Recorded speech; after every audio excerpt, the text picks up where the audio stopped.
കർത്താവിൽ അനുഗ്രഹിക്കപ്പെട്ട ദൈവമക്കളെ, പലപ്പോഴും പല മക്കളും പറയാവുന്ന ഒരു കാര്യമാണ്, ഒത്തിരി പ്രാർത്ഥിച്ചു എന്നിട്ടും പ്രശ്നങ്ങൾ കൂടുകയല്ലാതെ കുറയുന്നില്ല എന്ന്. പ്രാർത്ഥന നിർത്തിയാലോ എന്ന് പോലും ചിന്തിക്കുന്നുവെന്ന്. ദൈവമക്കളെ, ഒരിക്കലും കഷ്ടതയുടെ നാളുകളിൽ നമ്മെ തനിയെ വിടുന്ന ഒരു ദൈവമല്ല നമുക്കുള്ളത്. നമ്മളോട് കൂടെ യാത്ര ചെയ്ത് ആ കഷ്ടതകളിൽ നിനക്ക് അഭയം നൽകുന്ന, ഉറച്ച പാറമേൽ നിർത്തുന്ന ഒരു ദൈവത്തിൻ്റെ ശക്തി നമ്മൾ തിരിച്ചറിയണമെങ്കിൽ വിശ്വാസത്തിൻ്റെ ആഴത്തിലേക്ക് ദൈവമക്കളെ നമ്മൾ കടന്നു വരണം. ഒരുപക്ഷെ ദൈവമക്കളെ, ഹബക്കൂക്ക് പ്രവാചകൻ പറയുന്ന ഒരു കാര്യമുണ്ട്. അത്തിവൃക്ഷം പൂക്കുന്നില്ലേ നിങ്ങളുടെ ജീവിതത്തിൽ? അല്ലെങ്കിൽ മുന്തിരി വള്ളിയിൽ കായ്കൾ ഇല്ലേ? അല്ലെങ്കിൽ ഒലിവ് മരത്തിൽ ഫലങ്ങൾ ചൂടുന്നില്ലേ? വയലുകളിൽ ധാന്യം വിളയുന്നില്ലേ? കന്നുകാലികൾ തൊഴുത്തിൽ ഇല്ലാതെ പോകുന്നുണ്ടോ? ആട്ടുകൂട്ടം ആലിൽ അറ്റുപോകുന്നുണ്ടോ? മക്കളെ, നമ്മൾ ദൈവത്തിൽ വിശ്വസിക്കണം. പ്രവാചകൻ നിലവിളിക്കുകയാണ്, കർത്താവേ, അങ്ങാണ് എൻ്റെ ബലം. ഉന്നതങ്ങളിൽ അവിടെ തന്നെ വഴി നടത്തുന്നു. ജീവിതത്തിൽ ഏതൊക്കെ സാഹചര്യങ്ങളിലൂടെ കടന്നു പോയാലും ദൈവമക്കളെ, നിൻ്റെ പ്രാർത്ഥനയ്ക്ക് മുന്നിൽ ദൈവമായ കർത്താവ് കടന്നു വരും. നിൻ്റെ വിശ്വാസമാണ് നിൻ്റെ ജീവിതത്തിൻ്റെ അടിത്തറ എന്ന് പറയുന്നത്. പലപ്പോഴും മക്കളെ, നമ്മളൊക്കെ ഓടുകയാണ് എങ്ങോട്ടെന്നറിയാതെ. അവിടെ അത്ഭുതം നടക്കുന്നു, അല്ലെങ്കിൽ അവിടെ അടയാളങ്ങൾ കേൾക്കുന്നു. മക്കളെ, നീ ഇരിക്കുന്ന സ്ഥലം പരിശുദ്ധമാണ്. നീ എവിടെ പോയാലും നിൻ്റെ ദൈവമായ കർത്താവ് കൂടിയുണ്ട്. നിൻ്റെ അവസ്ഥകളെ മാനിക്കുന്ന ഒരു ദൈവമായ കർത്താവ് നമ്മുടെ കൂടിയുണ്ട്. നമുക്കറിയാം, അബ്രാഹത്തിനോട് ദൈവമായ കർത്താവ് പറയുന്ന ഒരു കാര്യമുണ്ട്, നിന്നെ ഞാൻ വലിയൊരു ജനതയാക്കും. നിൻ്റെ ദേശത്തിന്, നിൻ്റെ കുടുംബത്തിന് നിന്നെ ഞാൻ ഒരു അനുഗ്രഹത്തിൻ്റെ പാനപാത്രമാക്കി മാറ്റുമെന്ന്. പക്ഷെ വർഷങ്ങളാണ് മക്കളെ കാത്തിരുന്നത്. അബ്രാഹത്തിനോട് ദൈവമായ കർത്താവ് കടന്നു വന്നിട്ട് ചോദിക്കുന്ന ഒരു ചോദ്യമുണ്ട്, എനിക്ക് കഴിയാത്തതായിട്ട് എന്തെങ്കിലുമുണ്ടോ എന്ന്. ഉൽപ്പത്തിയുടെ പുസ്തകം 18-ാം അധ്യായം നമ്മൾ വായിക്കുമ്പോൾ നമുക്ക് മനസ്സിലാക്കാൻ പറ്റും. പക്ഷേ അബ്രാഹാം പറയുകയാണ്, കർത്താവേ, അങ്ങക്ക് എല്ലാം സാധ്യമാണെന്ന് ഞാൻ അറിയുന്നു. മക്കളെ, ഈ ഒരു വിശ്വാസമാണ് നമ്മുടെയൊക്കെ പ്രാർത്ഥനാ ജീവിതത്തിൻ്റെ അടിത്തറ എന്ന് പറയുന്നത്. എല്ലാ പ്രശ്നങ്ങളുടെയും പരിഹാരം എന്ന് പറയുന്നത് ദൈവമക്കളെ, നമ്മുടെ ജീവിതത്തിൻ്റെ ഏറ്റവും വലിയ പ്രാർത്ഥന വിശ്വാസമാകുന്ന ജീവിതമാണ്. ഈ ഒരു വിശ്വാസവും പ്രാർത്ഥനയും നമ്മുടെ കൂടെയുണ്ടെങ്കിൽ ഈ ലോകത്തിൽ ഒരു തിന്മയുടെ ശക്തിക്കും നമ്മളെ തകർക്കാൻ പറ്റുകയില്ല.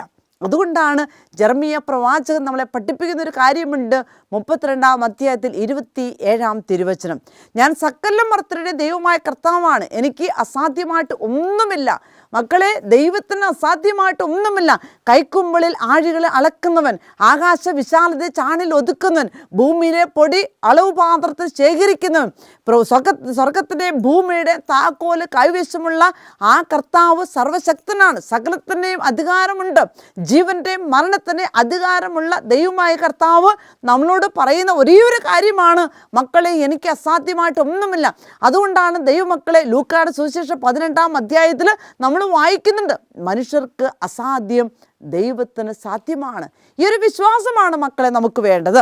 പരിശുദ്ധ അമ്മ മാതാവ് മുന്നോട്ട് എങ്ങനെ പോകണമെന്നറിയാതെ ദൈവത്തിൻ്റെ ദൂതൻ പ്രത്യക്ഷപ്പെട്ട് പറഞ്ഞപ്പോൾ പരിശുദ്ധ അമ്മ പറയുന്ന ഒരു കാര്യമാണ്, എല്ലാം ദൈവമേ അങ്ങേക്ക് സാധ്യമാണ്.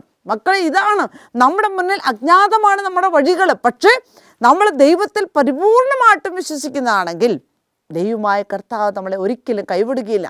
അതുകൊണ്ടാണ് ദൈവമക്കളെ, ഹബക്കൂക്ക് പ്രവാചകൻ പറയുന്നുണ്ട് 1-ാം അധ്യായത്തിൽ 5-ാം തിരുവചനം, വിസ്മയഭരിതരായിട്ട് ജനതകളുടെ ഇടയിലേക്ക് നോക്കി പറയുവിൻ, വിശ്വസിക്കാനാവാത്ത ഒരു അത്ഭുതം ഈ നാളുകളിൽ ഞാൻ പ്രവർത്തിക്കാൻ പോകുന്നു. മക്കളെ, കടന്നു പോകുന്ന വഴികൾ പ്രതിസന്ധികളായിരിക്കാം, അല്ലെങ്കിൽ ദുർഘടമായിരിക്കാം. ആ കാറ്റും കോളും തിരമാലകളും ആഞ്ഞടിക്കുന്നതായിരിക്കാം. പക്ഷേ കാറ്റിനെയും കടലിനെയും തിരമാലകളെ ശാസിക്കാൻ കഴിവുള്ള ഒരു ഈശോ നമ്മുടെ കൂടെയുണ്ട്. അവിടുന്ന് പറയുന്ന ഒരേ ഒരു കാര്യമാണ്, നിങ്ങളുടെ ഹൃദയം അസ്വസ്ഥമാകേണ്ട. മക്കളെ, ഭയപ്പെടാതെ ഉറച്ചു നിൽക്കാൻ നമ്മളോട് പറയുന്നുണ്ടെങ്കിൽ, വിശ്വാസത്തോടെ യാചിക്കുകയും പ്രാർത്ഥിക്കുകയും ചെയ്യുന്ന എന്ത് നിങ്ങൾക്ക് ലഭിക്കുമെന്ന് നിങ്ങൾ വിശ്വസിക്കുക തന്നെ ചെയ്യുകയാണെങ്കിൽ ആ ദൈവം നമ്മളോട് പറയുകയാണ്, നിങ്ങളുടെ വിശ്വാസം എവിടെയാണ്? പത്രോസിൻ്റെ ജീവിത പന്താവിലേക്ക് കർത്താവ് കടന്നു വന്നു. ഇതുപോലെ മക്കളെ, നമ്മുടെ ജീവിത നൗകയിലേക്ക് ഈശോ കടന്നു വരും. നമ്മൾ വിശ്വസിക്കണം, നമ്മൾ പ്രാർത്ഥിക്കണം. ഈശോ മർത്തായോട് ചോദിച്ച ഒരേ ഒരു ചോദ്യമാണ്, വിശ്വസിച്ചാൽ നീ ദൈവത്തിൻ്റെ മഹത്വം നിനക്ക് ദർശിക്കാൻ സാധിക്കുമെന്ന് ഞാൻ നിന്നോട് പറഞ്ഞിട്ടില്ലേ? ഇത് പ്രിയപ്പെട്ട മക്കളെ, എന്നോടും നിങ്ങളോടും ദൈവമായ കർത്താവ് ചോദിക്കുന്ന ഒരു ചോദ്യമാണ്. ഏത് സാഹചര്യത്തിലും. കാരണം തൻ്റെ സഹോദരൻ മരിച്ചു 4 ദിവസമായി എന്നറിഞ്ഞിട്ടും ആ ജീർണിച്ച ശവശരീരത്തെ ഉയർത്തുവാൻ ശക്തിയുള്ള ഈശോ കൂടിയുണ്ടെന്ന് മനസ്സിലാക്കുവാൻ ഈശോ നമ്മളോടും നിങ്ങളോടും എന്നോടും നിങ്ങളോട് പേര് ചൊല്ലി ചോദിക്കുന്ന ഒരു ചോദ്യമാണ്: വിശ്വസിച്ചാൽ നിനക്ക് ദൈവത്തിൻ്റെ മഹത്വം ദർശിക്കാൻ സാധിക്കില്ലേ? മക്കളെ, ജീവിതമാകുന്ന ആ യാത്ര ദുർഘടമായിരിക്കാം. മരുഭൂമിയിൽ ഒറ്റ മരമായിട്ട് നീ തകർന്നു പോകുന്ന സാഹചര്യം ഉണ്ടായിരിക്കാം. പക്ഷേ മരുഭൂമിയിൽ ഒരു നദി ഒഴുക്കുവാൻ കഴിവുള്ള ഒരു സർവശക്തനായ ദൈവം. ഹാഗാറിൻ്റെ നിലവിളിക്ക് മുന്നിൽ പ്രിയപ്പെട്ട മക്കളെ, ഹാഗാർ പോലും അറിയാതെ മരുഭൂമിയിൽ ഒരു നീരുറവ ഒരുക്കിയിട്ടുണ്ടെങ്കിൽ, ആ കുഞ്ഞിന് വേണ്ടി കർത്താവ് ഒരുക്കിയിട്ടുണ്ടെങ്കിൽ, ആ നിലവിളിക്ക് മുന്നിൽ ദൈവമായ കർത്താവ് കടന്നു വന്നുവെങ്കിൽ നിൻ്റെ ഹൃദയത്തിൻ്റെ നിലവിളിക്ക് മുന്നിൽ ദൈവമായ കർത്താവ് കടന്നു വരും. അതുകൊണ്ടാണ് മക്കളെ, യെശയ്യാ പ്രവാചന പുസ്തകത്തിൽ നമ്മൾ വായിക്കുന്നുണ്ട്: കർത്താവ് നിനക്ക് കഷ്ടതയുടെ അപ്പവും ക്ലേശത്തിൻ്റെ ജലവും തന്നാലും നിൻ്റെ ഗുരുവിൻ്റെ നയനങ്ങൾ എപ്പോഴും നിൻ്റെ കൂടെയുണ്ടായിരിക്കും. മക്കളെ, കരയുന്ന മിഴികളിൽ നിന്ന് കണ്ണുനീർ തുടച്ചു മാറ്റുവാൻ കഴിവുള്ള ഒരു സർവശക്തനായ ദൈവം, ആ ദൈവം നമ്മൾ ഒരിക്കലും കൈവിടുകയില്ല. കൂടെ നടന്ന് അനുഗ്രഹിക്കുന്നവൻ മാത്രമാണ്.